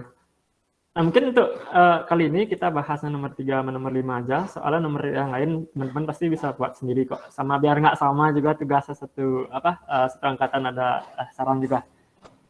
Oke, mungkin aku kembaliin Kade ya. Halo, oke, siap. Oke. Yuk, silakan deh. Oke teman-teman, jadi dari 5 soal yang kalian kirim ke kita, udah 2 soal yang kita coba untuk bahas. Jadi semoga dengan adanya sharing session kali ini, setidaknya adalah sedikit pemahaman yang masuk ke dalam otak kalian. Semoga juga materi yang aku dan Tobi dan Kak Odi sampaikan bisa kalian terima, bisa kalian cerna, bisa kalian pahami dengan baik. Mungkin akan saya alihkan ke Tobi, Kak. Tobi, silakan, Tob. Oke.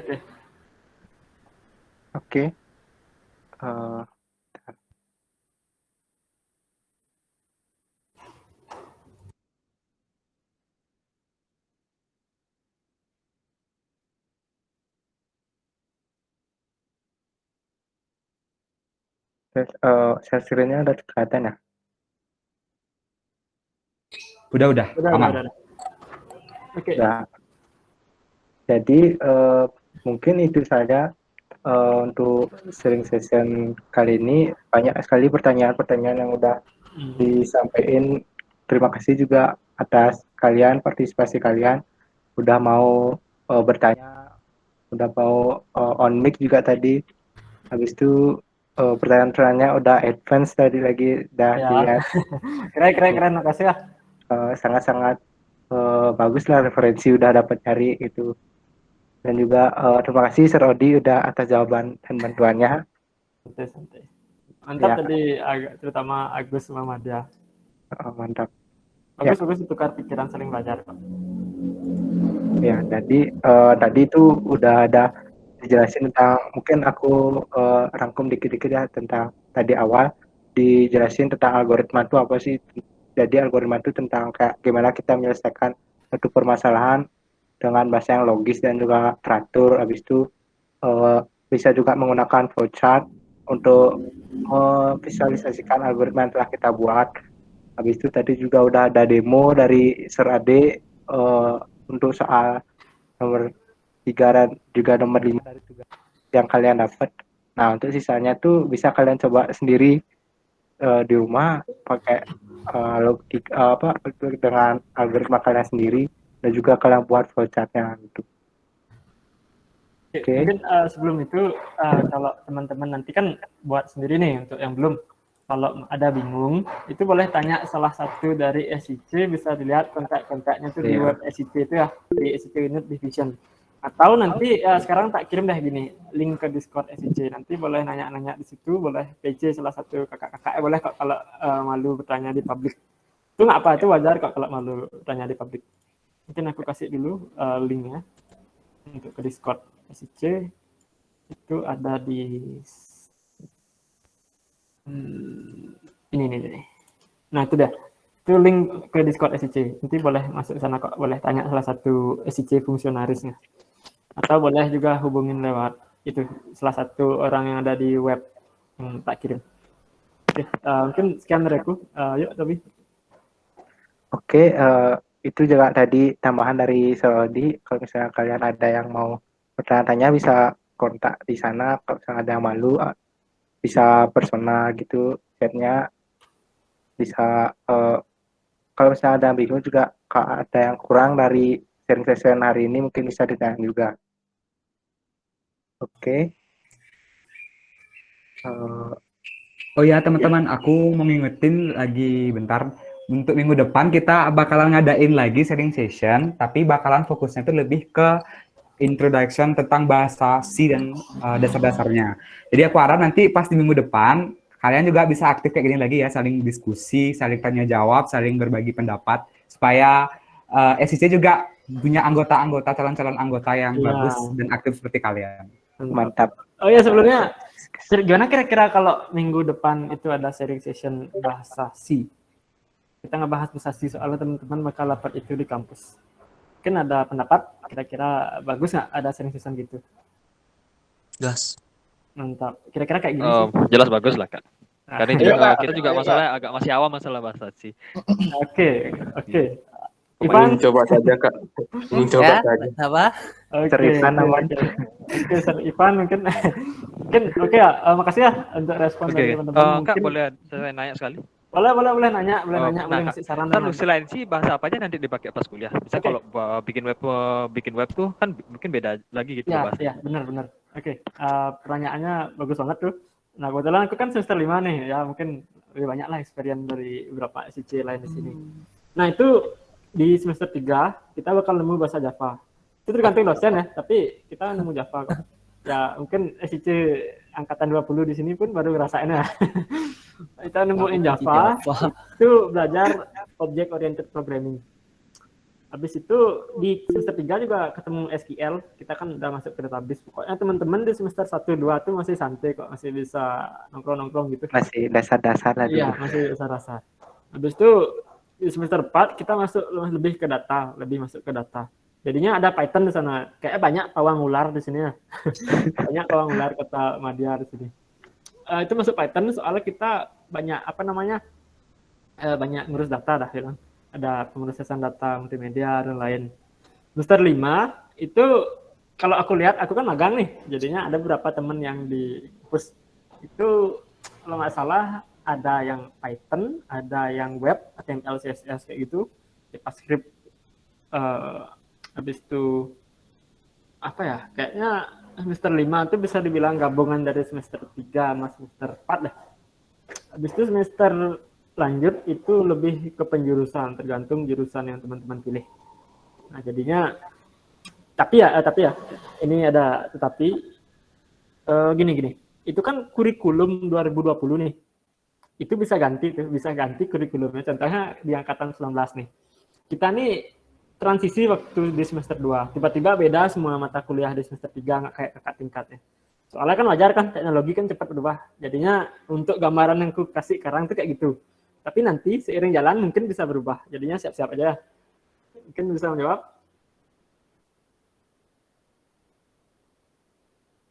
Halo, tes. Kedengeran suara aku kan? Masuk. Aman. Oke. Kan kayak gitu. Aman di. Kayak gitu dari jawabanku sih. Mungkin ada lagi sebelum kita tutup.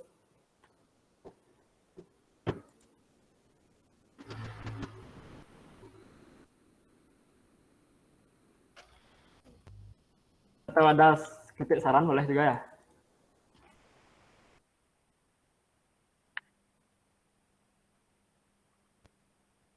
Ya, ini mungkin aku kasih form juga ya untuk teman-teman. Sebelumnya makasih banyak udah hadir di hari ini.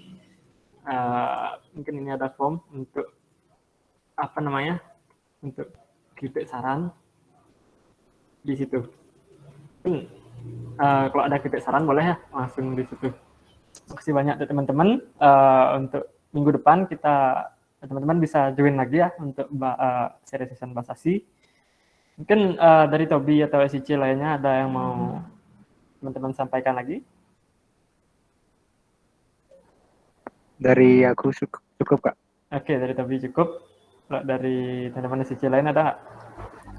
Dari aku mungkin kalau yang emang yang mungkin emang kurang masih belum bisa coding atau mungkin yang bisa coding mungkin join ke Discord-nya SIC boleh lah sekalian. Iya. Yang bisa.